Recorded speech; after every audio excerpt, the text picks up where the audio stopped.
Join us. It's time for real, true, paranormal ghost stories, read to you by a real human, not AI. Story 1. I had a supernatural experience last night. I've posted this in another Reddit, but this seems a more apt sub. Copy and pasted from over there, so I apologise in advance. So this happened last night, and it's still very fresh in my mind. I've been a caretaker in Scotland of a ridiculously large church, sanctuary, and 3 townhouses for the past 4 years. My job is to look after various offices and function rooms of the 3 townhouses, maze and church. These buildings are 4 stories high and were built in the 1700s. To be precise, 1710.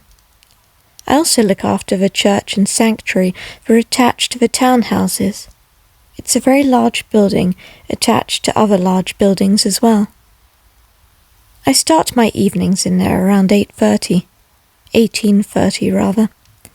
I often don't switch on all the lights, and have never felt threatened or creeped out when carrying out my duties. Last night, however, I felt like an intense feeling come over me of impending doom. I don't know how to describe it better than that. I told myself I was being ridiculous, and tried to push the feeling to the back of my mind. At about 20 hours, I was in one of the charity creches, which is actually a really nice part of the building, not spooky at all, and I heard a man say my name. I looked around, but I was the only one there, so I dismissed it. Later I was walking through the bridge between the townhouses and church, and I hear footsteps behind me. I looked and I saw no one, but hairs stuck up on my neck again, and again I tried to dismiss it. Walking out of the bridge and into the outer sanctuary, I looked into the glass partition and into the inner sanctuary, and I swear I saw someone. I got a fright, and I went in to see who it was. Again, no one. I then heard the door slam in the upper gallery. We have a choir room off the upper gallery, so I headed on up. I saw no one there and tried to open the choir room and found it to be locked. I've never known it to be locked. I opened it with a master key and saw nothing except a few chairs and books. But I smelled a bad scent, like really bad breath. I quickly closed it up and locked it again. At this point, I was more than uneasy. My last port of call at 10:30 was the crypt. I headed on down the spiral staircase into the crypt, which runs the entire length under the building of the property, and also slightly under the main road, out to the side. It's hard to explain. I cleaned up, and as I was moving down the corridor, I heard footsteps again. I looked around the crypt. No one. There is only one entry and exit to the crypt, so I was certain that I was completely alone. I quickly put my stuff away, did my final security sweep of the building, and locked up for the night. I've never felt so relieved to get out of the building before. I normally love my job there, but I'm a bit apprehensive now of working at night. Story number 2. Something runs upstairs every night. When I was younger, I was friends with a guy who lived in a fairly big old house. I occasionally would go around to hang out, but I'll never forget the time that I stayed there overnight. We were playing games on the Xbox in his room. It was quite late at night. I've always been into paranormal stuff, so naturally I was asking about his old house, as I know that he has seen and heard things there. Anyway, he was telling me stories about his house, and said he always keeps his door closed at night because he doesn't like the sounds that he hears. I asked what he meant by this, and he told me that almost every night around midnight or just after, he hears footsteps coming up the stairs. Once it reaches the top, he hears more, but this time running directly at his room. His bedroom is at the end of a landing upstairs. He told me that he's never been able to keep the door open to find out what it is. I didn't believe this completely and thought it might have been a joke. So he said to try and keep the door open and see if you can handle it. So I challenged myself to do that and decided I would keep the door open to find out for myself. It got later and through the night, and eventually it reached midnight. A few minutes passed and I began to hear these footsteps up the stairs. At first I did think it could have been a family member, but then I realised they'd all gone to bed and all the lights were off outside of the bedroom. I listened as it got closer, and it was like someone was just walking up the stairs, like normal, except when it reached the top there was nothing there. I could see the stairs from the bedroom. Moments later I heard footsteps gradually running towards the bedroom, but I panicked and shut the door as fast as I could. I couldn't bear to see what could happen. To this day, years after, I still wonder what it could have been and why almost every night that happened. I wish I could go back and do it again, as I think I could handle it a lot better now. I'll never stop thinking about that experience. Next story. My mum, who was sleeping next to me, couldn't see what I saw that night.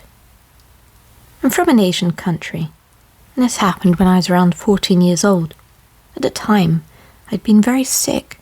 I was bedridden for 3 days, following my doctor's advice. This strange incident happened on the third night. This was around 2 a.m. in the morning. I was sleeping next to my mum, and my bed was positioned right next to the window. Suddenly I woke up to a strange noise. It sounded like someone was talking right outside the window, but through their nose. The voice was sort of muffled, almost like a language, but completely unintelligible. I couldn't understand a single word, and it gave me the chills. As I became more aware, I noticed something unusual. The tiny hairs on my hands were shaking on their own. It wasn't a sort of normal trembling. It felt like the strange force was somehow causing it. I remember thinking at the time how really weird it was. My mum, who has long braided hair, was still asleep, and that's when I saw something forming at the end of her braid, a small shadow-like particle. It started to grow, slowly taking the shape of a human figure, for it remained completely dark like that of a silhouette. The shadowy figure began crawling up the wall next to us, getting larger as it moved slowly. It resembled a shadow version of how you might imagine Spider-Man looks, clinging to the wall in a crouched-like position. Eventually, it reached the top of a wall directly above us, crouched in that classic pose, staring right down at me. I was paralyzed with complete, utter fear. I tried to scream, but I couldn't. Finally, I managed to shout out to my mum, "Look, there's something on the wall looking at me, look." She looked, but she didn't see anything. I cried, and I just kept pointing, terrified, but she insisted there was nothing there and assumed I was just scared. She turned on the light, and instantly the figure vanished.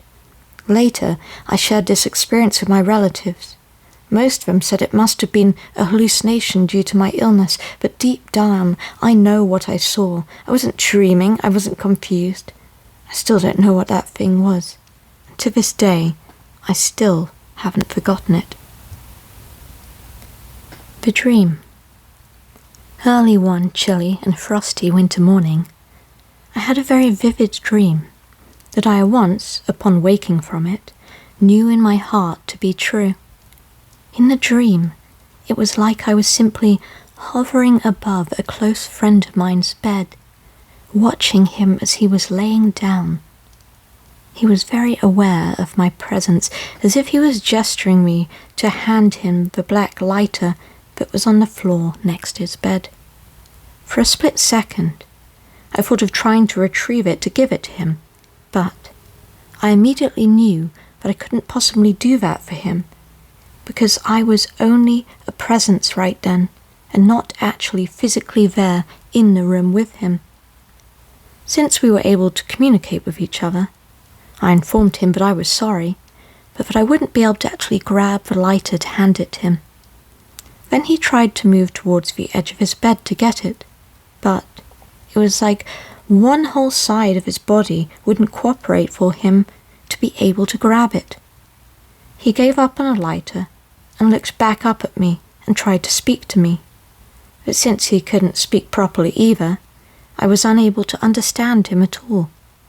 It was then that he began to fade out of focus as I left the dream and left his room, and then I woke up. Upon waking up from that dream, I woke my boyfriend up as he slept soundly next to me, and I said to him, "You know, I think Ray just died, because I watched him die in my dream just now." This occurred around 6:30 a.m. in the morning. After that, we got up and got ready to go into town to meet up with some friends at our local park as usual. A few hours later, around 10 a.m., I was sitting on the grass with one of my girlfriends enjoying a cinnamon roll, while our boyfriends were at the store, or just off somewhere hanging out, you know. As I licked some icing remaining on my fingertips and squinted at her through the morning sunlight, I said to her something like, "Hey, this is going to sound really weird, but I need a big favor." "Sure," she said. "What is it?" she inquired curiously. "Well, I have this thing with touching dead bodies because I refuse to ever do it. So I'm going to need you to do it to make sure my friend is dead before I call 911. Naturally, her response to that was something like, "Well, okay, but how the heck do you actually know he's dead?" "Well, it's kind of hard to explain right now, but I'm pretty sure that I watched him die in a dream this morning." "Are you serious right now?" she demanded, whilst rolling over in the grass onto her stomach and staring at me with her mouth agape.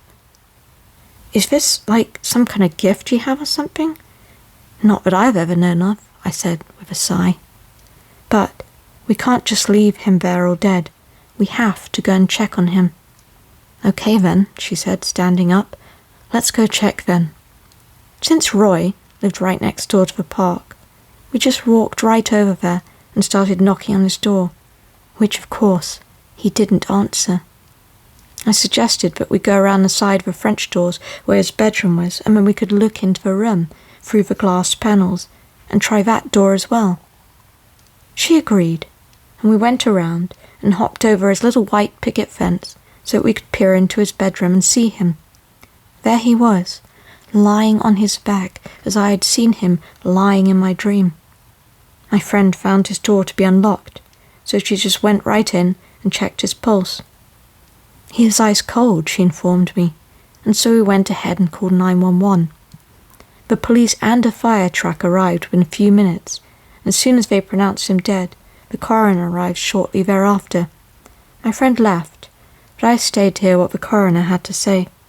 The coroner said that based on the body temperature, he estimated that Roy had been dead for around 4 or 5 hours, which, if you remember, was right around the time I had that dream. It took several weeks to hear around town that the autopsy was found that his cause of death was a massive stroke, explaining why he was unable to move or speak properly.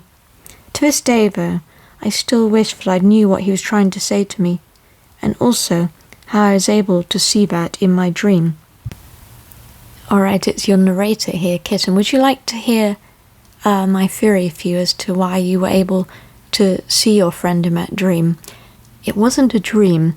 I believe what you were experiencing is what we call an OB, which is an out-of-body experience, which I've had myself frequently. It's essentially where your spirit, like your soul, will sort of leave your body, and especially if there's someone you love in distress, you can actually kind of go to their location, and it's kind of like, we also call it remote viewing, so you can see everything that's going on. So you weren't dreaming, you actually were there in the room with him. And I hope, if he was passing away also at that time, that that actually brought him some ease, because if you were, his soul would have been able to sense your astral self in a way if you were there with him. So I hope that brings you a little bit of solace. Alright, on to the next ghost story. residual ghosts, and poltergeist attacks. When I was growing up, I could see ghosts, not just one, but 2 to 3 different ones, each distinguishable from one another. A man had died in my house before we moved in, and I believe the other 2 had died in my neighbour's house. I know someone had died there, just not who it was. I would see them walking down the hallways, getting ready to take a shower, chilling in the kitchen, etc. They were pretty much the exact look of a Force ghost from Star Wars, that sort of semi-transparent blue. They also knew that I could see them. Every time I opened a door, there was a slight chance that I would see one. Almost always they would turn around quickly, looking surprised, and then terrified that I could actually see them. They would then instantly vanish before my eyes. There was 2 guys and a girl, all around their mid-30s and 40s. As I got older, I stopped seeing them as much. I still wonder if it was my overactive imagination, but then I remind myself how weirdly specific everything was. I never had an imaginary friend. I never was even thinking about them, and I still would see them. Anyways, onto the poltergeist attacks. I was attacked by a poltergeist at an old job. Everyone who worked there, even my brother, who was the manager, had experiences. Just not as bad as mine was that day. My brother had told me that others and himself had reported disembodied voices, shadow people, doors and objects moving on their own, weird noises, etc. I have enough stories to take an hour writing this, but I'm going to keep it short and sweet. I was sweeping the pool deck. The pool was completely empty, it was just me. It was around 5 or 6 p.m, and the sun was just getting ready to set. I was sweeping, and I hear a female voice. Sounded like a young teenager. A scream that laughs into my ears. It sounded like she was right behind me. I could feel the vibrations in the air from how stupidly loud this laugh was, like a speaker on max right behind you. It was loud enough to drown out every other sound. I remember hearing this, and immediately I felt freezing. This was in the middle of summer, mind you, and the average temps are in the 90s. All my hair stood on end, and I was covered with goosebumps. Time slowed down, and I saw the colour drain into black and white from the top down, and then boom, I drop. I woke up like 2 minutes later, still freezing my arse off, and my hair is still on end, but I can see colour now. When I stood up, it happens again, right behind me, not as loud as the first one, so I whip around, and there's no one there. I can still hear their voice laughing at me, and I can almost picture them walking away as it got quieter. That was just one of probably 24 different instances I have had. I worked part-time all that summer. I'm just curious if anyone else has been attacked in that sense. I don't know. It sounds like I just passed out because of fear, but I've been equally as scared with other instances, and I've never passed out like that before. Am I being haunted? To start off, I don't know how old my house is, but I live in a split-level house in Scotland. It was built for veterans and people who visit nursing homes. My family only moved in October. However, it was owned by a very old person. I cannot remember woman or man, but I think it was a man, I'm sorry, who had moved into the nursing home, which is why it was for sale. Unfortunately, the person died before we could move in. A bunch of their stuff was left up in a loft and in the cupboards, like paintings, etc. Anyway, my first strange experience was when I had this dream/sleep paralysis. I don't remember the dream specifically, but the sleep paralysis involved me seeing an old couple looking at me from around the corner in front of my door. This went on for what felt like ages, but it was probably only like 15 minutes in reality. I'd also like to add, this was the last time this happened to me. Before this was when I was 8. I'm sorry, let me correct myself. I'd also like to add, the last time this happened to me was when I was 8. I'm now 17. My second experience is one's a bit more weak. Because my house is a split level, the corridor and stairs before my room don't have any windows. Every time I walk up these, when it's dark, I have to run. I have to run because I get so unbelievably paranoid. This is probably my imagination, but I thought I would put it down anyway. The third experience happened a few days ago. My brother was away, and it was just me and my mum. When she went to clean, and his TV was switched onto an obscure 70s soap opera, I confirmed it wasn't me, and she confirmed it wasn't turned on before, even after he left. The most recent experience happened like 30 minutes ago, which is why I am writing this to you.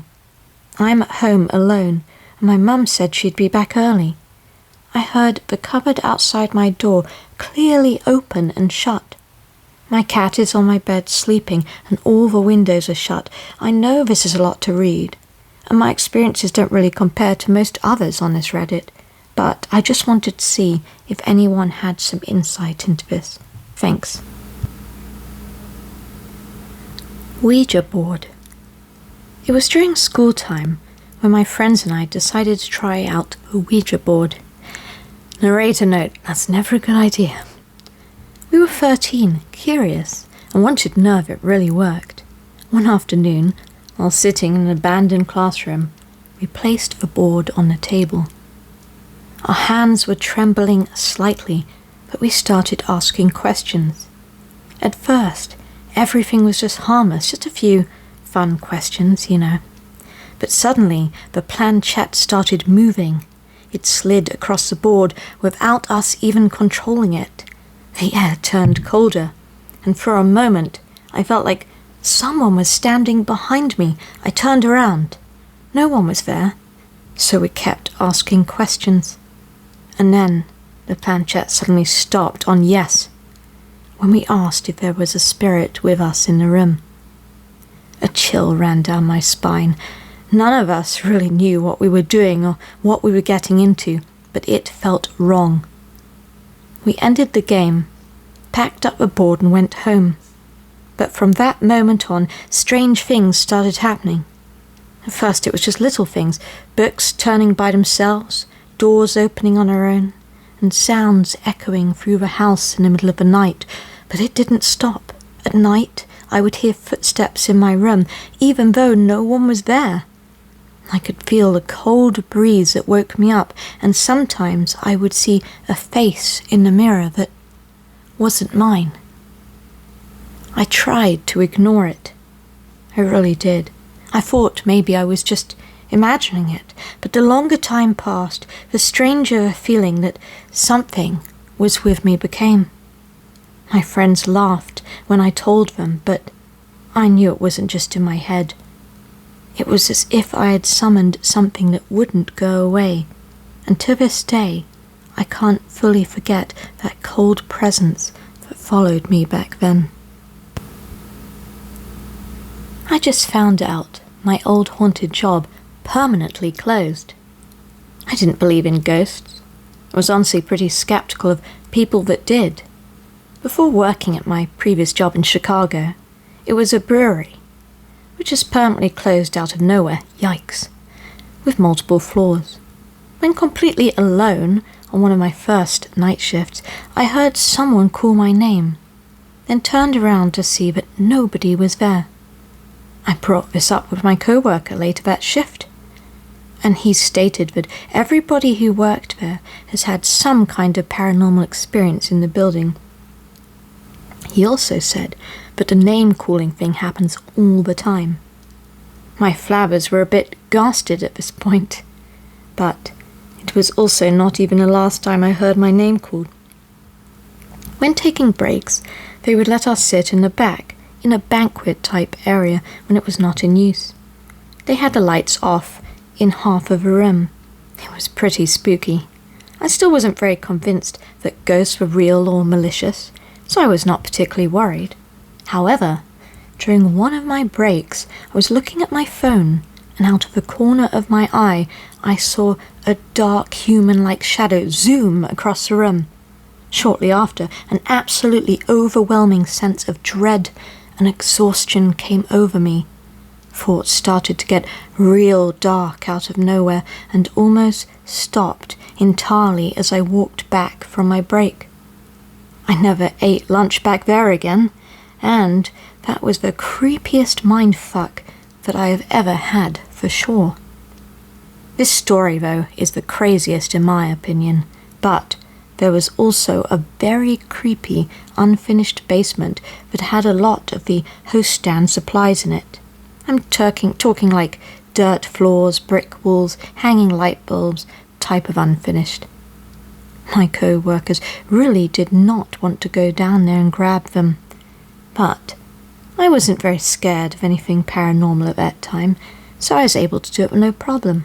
I ran down to grab napkins and had quite a few things in my hand, but was balancing it well. Out of nowhere, everything in my right hand fell, despite me having a decent grip on all of it and having not moved. It really felt like it was shoved out of my arm, and it really spooked me. As I was picking all the stuff back up, I felt as though someone was watching me. I didn't want to see if anything was behind me, so I just walked back up. On my way, my blonde, middle-aged co-worker walked into my peripheral vision and on the other side of a basement. I was honestly just focusing on getting the hell out of Dodge, whatever that means. So I didn't look too intensely. However, when I got back up the stairs to the host desk, I saw the blonde co-worker. I thought that I saw her in the basement, taking a table's order. I asked her later if she had been in the basement at all today, to which she said, "Oh, hell no, I never go down there." I quit a few days later because I felt so uncomfortable going there. I think it's also safe to say I definitely believe in ghosts now. Anyways, a few months later, after I quit, they closed the restaurant and brewery down entirely. I've been looking all over to see what building may have originally been, maybe get an idea of what people are haunting that building. I can give a specific address if anyone knows how to access that information. Everything I've tried so far has been behind a paywall, and I'm not paying for the records, but I'm sure are public elsewhere. Well, narrator here, at the end of the story, if you do know where it is and you happen to be hearing your story being narrated here, feel free to drop it in the comments or message it to me on my email, because I would love to get that information for you. I bet I can find out for you what that building was before. My uncle's paranormal experience in the army. My uncle was in the army for about 15 years in Afghanistan, and he saw many things that were frightening and unnatural, but this one was the most unexplainable. My family, my mum's side in specific, has a very in-tune connection with the spiritual for whatever reason.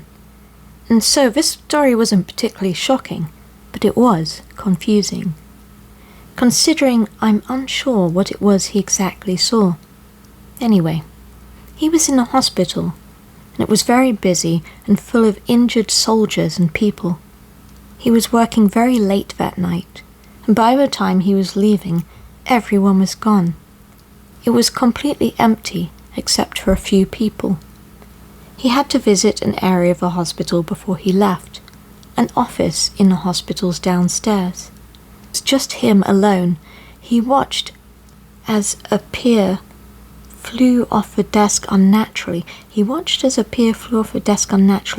No matter how I read that, narrate here, I cannot tell you what it is. Maybe a pear, as in he watched as a pear flew off the desk unnaturally. We'll go with that.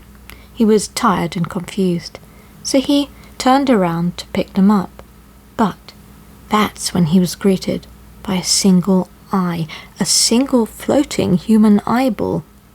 He said it stared at him, never breaking eye contact.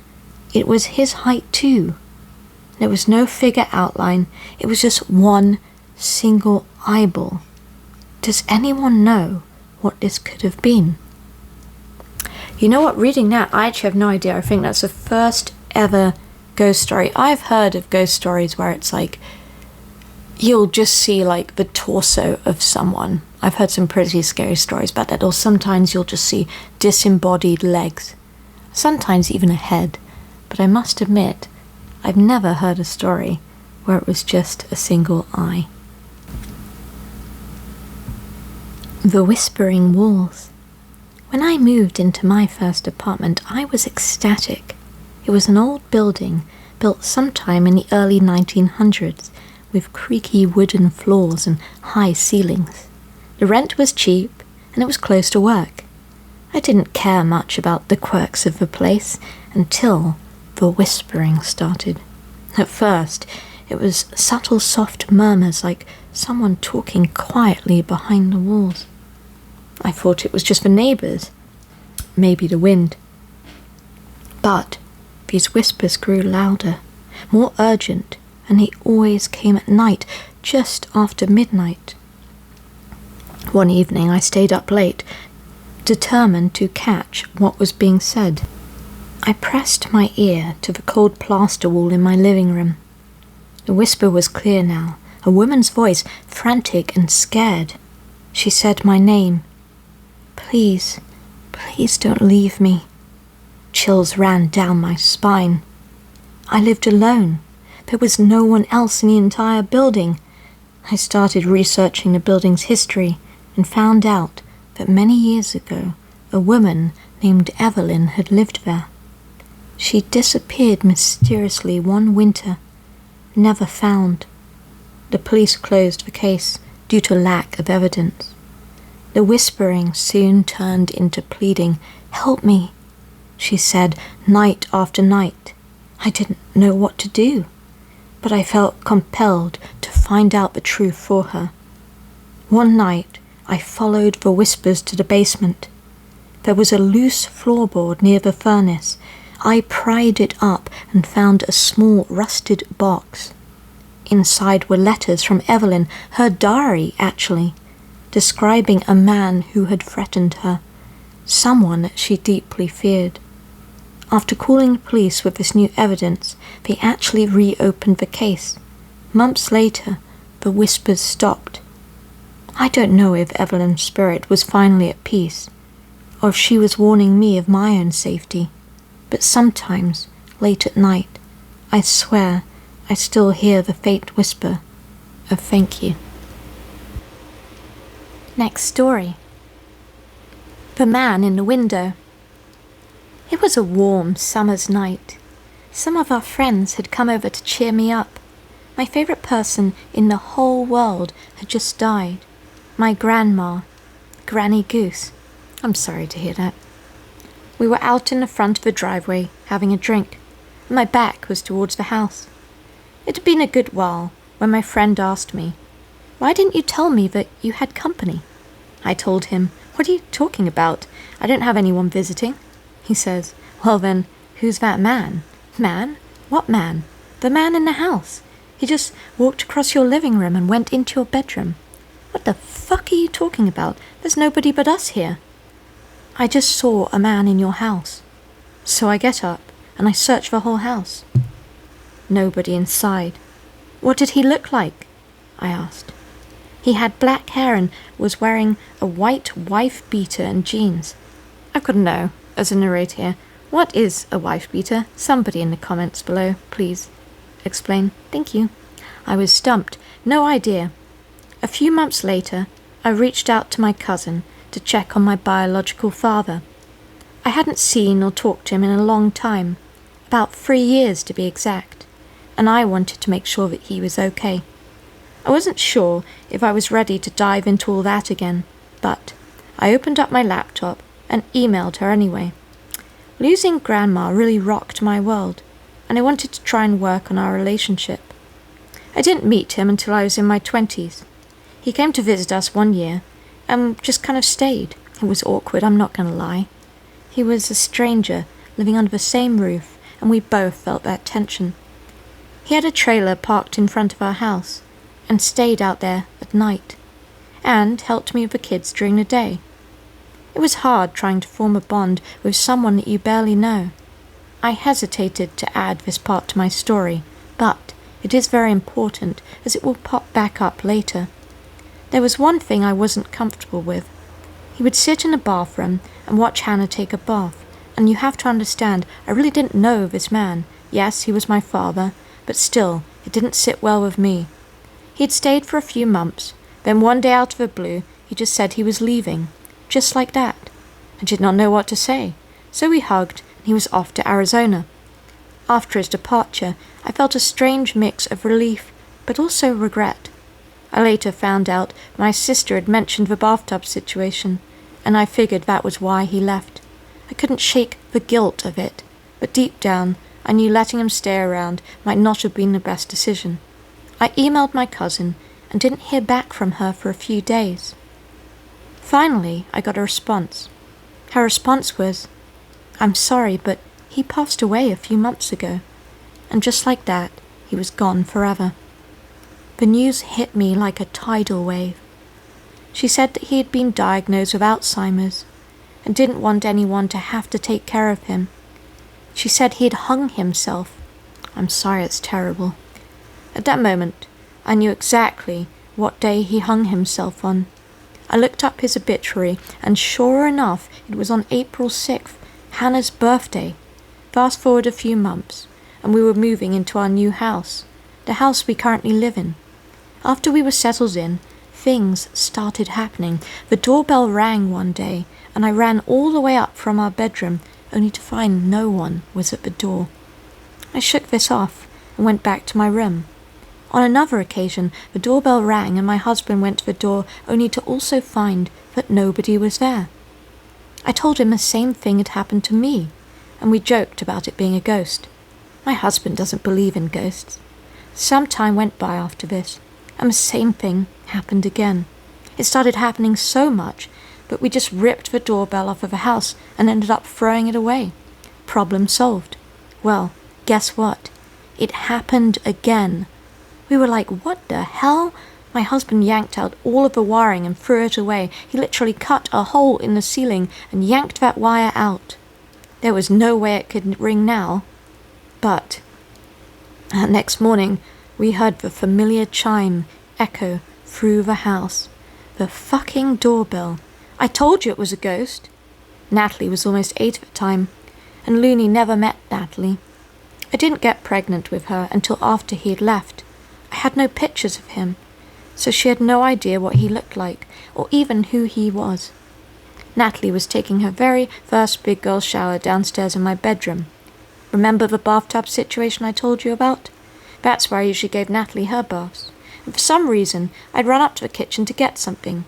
I heard a blood-curdling scream. Natalie, she was screaming and crying.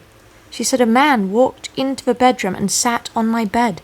I assured her there was no man in the house, but honestly, she was really shook up, so shook up that I had to sit in there and watch her take a bath until she was about 12 years old because she was so scared from that experience. I had asked her what the man looked like, and she had said he had a black bob haircut and was wearing jeans with a white shirt.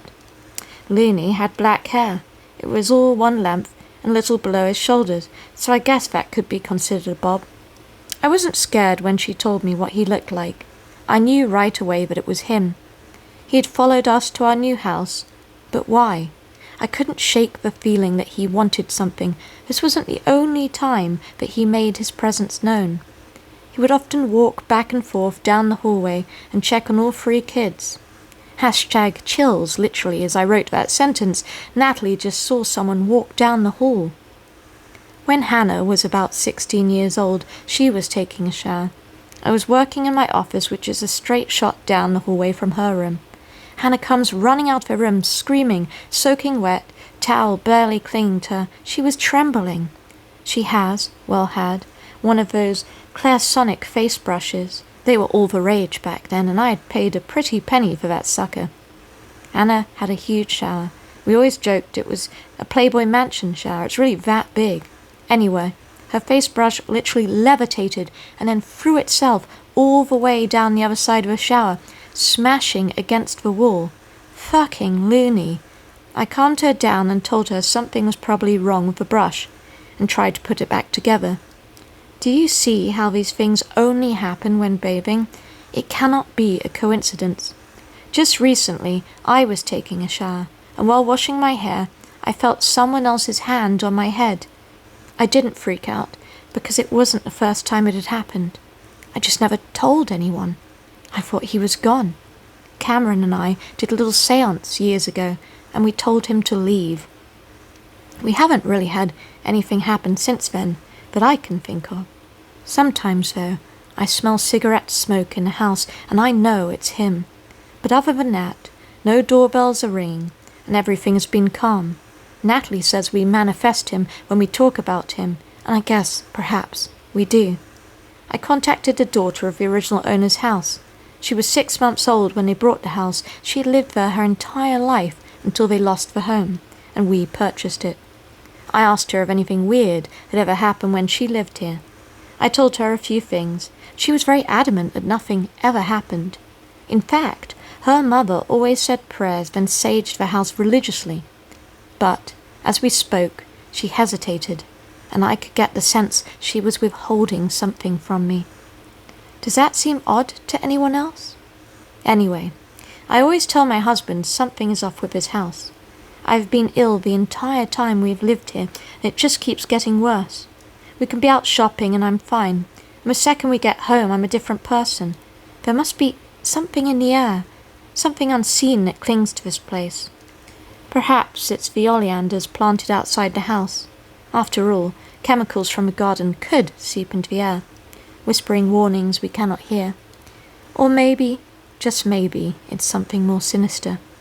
It's hard not to believe there's a spirit here, even if it's just one restless soul. I guess we will never know. But every so often, the air grows heavy with an inexplicable tension, and I find myself lost. I get depressed a lot. It runs in my family. I keep wondering if this house is amplifying it, feeding on my vulnerabilities. Is moving out the only solution? Or should we attempt to confront whatever might lurk within these walls? Thank you for the story and taking the time to write that. Here's my feedback as the narrator here. Your sentence there about how you mentioned it might be something in the air, and you were saying perhaps it's the oleanders outside. I have a theory for you. I think it could be something in the air in your house. Hear me out. You might want to get your house, get it checked out for black mold. That is something that can legitimately cause people to feel ill. And then the other thing you might want to get is a carbon monoxide tester, because sometimes even small amounts of carbon monoxide can cause people to get sick. So that's my, if you are listening to this story, that's my legitimate response to you. Get a carbon monoxide tester and get checked for black mold. And I hope it resolves for you, even if it is just a ghost. Next story. There's something seriously wrong with the farms in Ireland. Every summer, when I was a child, my family would visit our relatives in the northwest of Ireland, in a rural, low-populated region called Donegal. Donegal? Hopefully I'm pronouncing that correctly. If anyone's from Ireland listening, please let me know. Leaving our home in England, we would road trip through Scotland before taking a ferry across the Irish Sea, driving a further 3 hours through the last frontier of the United Kingdom. My 2 older brothers and I would know when we were close to our relative's farm, because the country roads would suddenly turn bumpy as hell. Donegal is a breathtaking part of the country. Its Atlantic coastway is wild and rugged, with pastoral green hills and misty mountains. The villages are very traditional, surrounded by numerous farms, cows and sheep fields. My family and I would always stay at my grandmother's farmhouse, which stands out a mile away due to its bright red painted coating. These relatives are from my mother's side, and although Donegal, and even Ireland for that matter, is very sparsely populated, my mother's family is extremely large. She has a dozen siblings, which was always mind-blowing to me, and what's more, I have so many cousins, I've yet to meet them all. I always enjoyed these summer holidays on the farm, where I would spend every day playing around the grounds and feeding the different farm animals. Although I usually played with my 2 older brothers on the farm, by the time I was 12, they were too old to play with me, and would rather go around to one of our cousins' houses nearby, to either ride dirt bikes or play video games. So, I was mostly stuck on the farm by myself. Luckily, I had one cousin, Granine, who lived close by and was about my age. Granine, I hope I'm definitely not pronouncing that right, was a tomboy, and so we more or less liked the same activities. I absolutely loved it there, and so did my brothers and my dad. In fact, we loved Donegal so much, we even talked about moving here. But for some strange reason, although my mum was always missing her family, she was dead against any ideas of relocating. Whenever we asked her why, she would always have a different answer. There weren't enough jobs, it's too remote, and so on. But unfortunately for my mum, we always left her family decisions to a majority vote. And so, if 4 out of 5 of us wanted to relocate to Donegal, we were going to. That just sounds like a terrible idea, I'm going to say that in advance. Remote things are often haunted. On one of these summer evenings on the farm, and having neither my brothers or Granine to play with, my Uncle Dave, who ran the family farm, asks me if I'd like to come with him to see a baby calf being born on one of the nearby farms. Having never seen a newborn calf before, I enthusiastically agreed to tag along. Driving for 10 minutes down the bumpy country road, we pull outside the entrance of a rather large cow field, where, waiting for my Uncle Dave, there were 3 other farmers. Knowing how big my Irish family was, I assumed I was probably related to these men too. Getting out of the car, these 3 farmers stare instantly at me, appearing both shocked and angry. Striding up to my Uncle Dave, one of the farmers yells at him, "What the hell's this Wayne doing here?" Taken a little back by the hostility, I then hear Uncle Dave reply, "He needs to know. You know as well as I do they can't move here." Feeling rather uncomfortable by this confrontation, I was now somewhat confused. What do I need to know? And more importantly, why can't we move here? Before I can turn to Uncle Dave and ask him, the 4 men quickly halt their bickering and enter through the field gate entrance. Following the men into the cow field, the late evening had turned dark by now, and not wanting to ruin my good trainers by stepping in any cow paths, I walked very cautiously and slowly.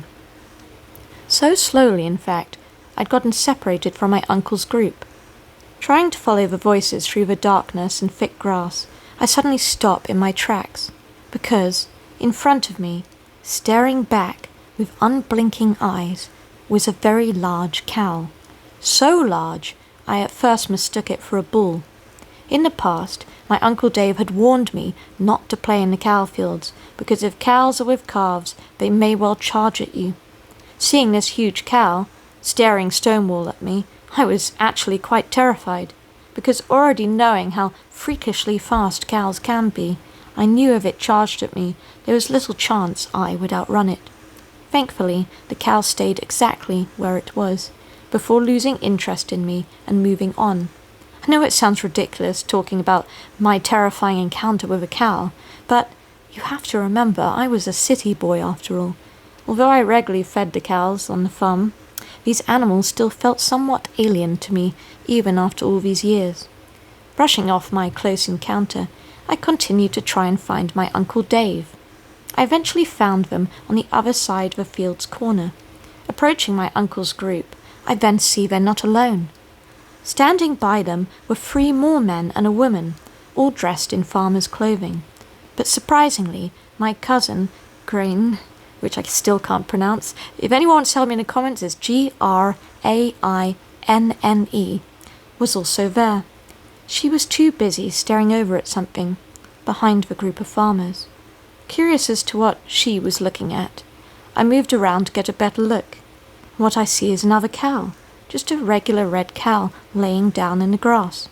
Getting out my phone to turn on the flashlight, I quickly realized this must be the cow that was giving birth. Its stomach was clearly swollen, and there were patches of blood stained on the grass around it. And then I saw something else. On the other side of a red cow, nestled in the grass beneath the bushes, was that calf, and rather sadly, it was stillborn. But what greatly concerned me wasn't that this calf was dead. What concerned me was its appearance. Although the calf's head was covered in red, slimy fur, the rest of it wasn't. The rest of it didn't have any fur at all, just pure skin. And what made every single fibre of my body cruel was that this calf's body, its brittle infant body, it belonged to a human. What? Curled up in the fetal position, the head was indeed that of a calf. But what I should have been seeing as the front and hind legs, instead were two human arms and legs, no longer or shorter than my own. Feeling terrified and at the same time in complete disbelief, I leave the calf, or whatever it was, and go back to my friend, all the while turning to shine my flashlight on the calf, as though to see if it had still the same appearance. Before I can make it back to the group of adults, my friend stops me, with a look of genuine concern on her face. She stares silently back at me before she says, "You're not supposed to be here. That was supposed to be a secret." Telling her that Uncle Dave had brought me, I then ask her what the hell that thing was. I'm not allowed to tell you," she says, quietly in a whisper. "That was supposed to be a secret." 20 or 30 so minutes later, we were all standing around as though waiting for something, before the lights of the vehicle pull into the field and a man gets out to come over to us. This man wasn't a farmer. He was some sort of veterinarian. Uncle Dave and the others bring him to tend the calf's mother, and as he did, me and my friend were made to wait inside one of the men's tractors. We sat inside the tractor for what felt like hours. Even though it was summer, the night was strangely very cold, and I was only wearing a soccer jersey and shorts. I tried prying my friend for more information as to what was going on, but she wouldn't talk about it, or at least, she clearly wasn't allowed to talk about it. Luckily, my determination for answers got the better of her, because more than an hour later, with nothing but the cold night air and the awkward silence to accompany us both, she finally gave in. This happens every couple of years, to all the farms here, but we're not supposed to talk about it. If we do, it brings bad luck. I then remember something. When my dad said he wanted us to move here, my mum was dead against it. If anything, she looked scared just considering it, almost afraid to know the answer. I work up the courage to ask her, Does my mum know about this?" Sat stiffly in the driver's seat. She cranes her neck around to me. "Of course she knows," she reveals. "Everyone here knows." It made sense now. No wonder my mum didn't want to move here. She never even seemed excited whenever we planned on visiting, which was so strange to me, because my mum clearly loved her family. Then I remembered something else.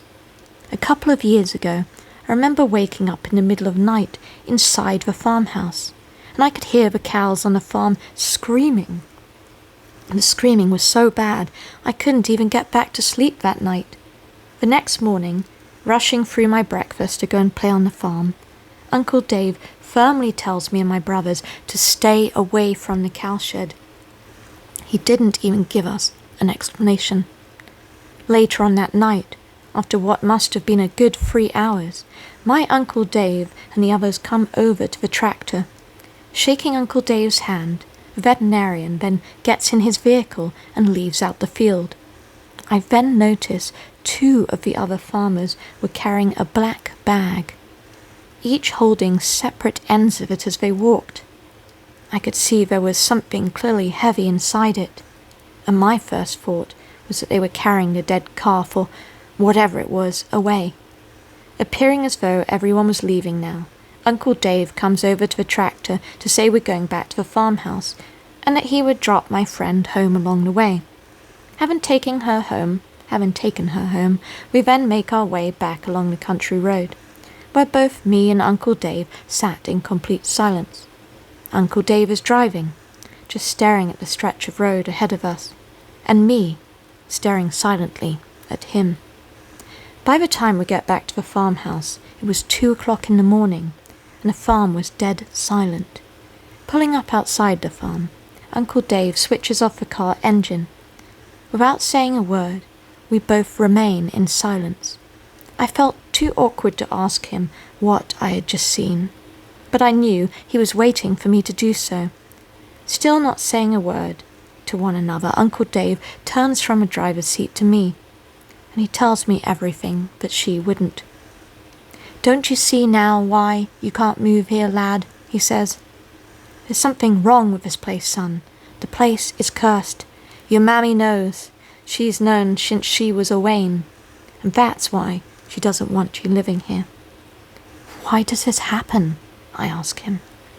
"This has been happening for generations, son, hundreds of years. The animals in the country haven't been given birth to these things." The way my Uncle Dave was explaining all of this to me, it was almost like a confession, like he'd waited to tell me the truth about what's been happening here all his life. Not just the cows, it's the pigs, the sheep, the horses, and even the dogs.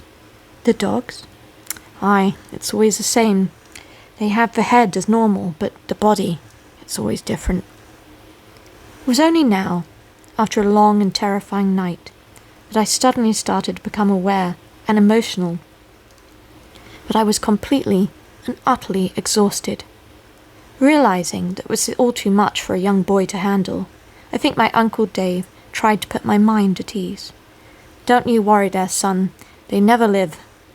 And although I wanted all the answers, I now felt as though I knew, perhaps, far too much. But what was there one more thing? But there was one more thing that I still wanted to know. What did they do with their bodies? "Ah, don't you worry about it, son. Just tell your mammy that you know. And don't go telling your brothers or your daddy now." She never wanted them knowing. By the next morning, and constantly rethinking everything that had happened the previous night, I look around the farmhouse for my mum. Thankfully, she was alone in her bedroom, folding clothes, and so I took the opportunity to talk to her in private. Entering her room, she asked me how I was seeing a calf being born for the first time. Staring back at her with a warm smile, my mouth opens to make words, but nothing comes out, and instantly my mum knows what's happened. "I could kill your Uncle Dave," she says. "He said it was going to be a normal birth." Breaking down in tears right in front of her, my mum comes over to comfort me in her arms. "It's okay, chicken. There's no need to be afraid." After she tried explaining to me what Granny and Uncle Dave had already told me, her comforting demeanour suddenly turned quite serious. Clasping her hands upon each side of my arms, my mum crouches down, eye level with me. It was the most serious face that I'd ever seen on her, and she demands of me, "Listen, chicken, whatever you do, don't you dare go telling your brothers or dad. They can never know. It's got to be our little secret, okay?" Still with tears in my eyes, I nod silently to her, for yes. "Good man yourself," she says. We went back home to England a week later. I never told my brothers or my dad the truth of what I saw in Ireland, or what really happens on those farms, and I refused to ever step foot inside County Donegal again. But here's the thing. I recently went back to Ireland, years later in my adulthood, and on my travels, I learned my mum and Uncle Dave weren't telling me the whole truth. This curse, it wasn't all regional, and sometimes they do live.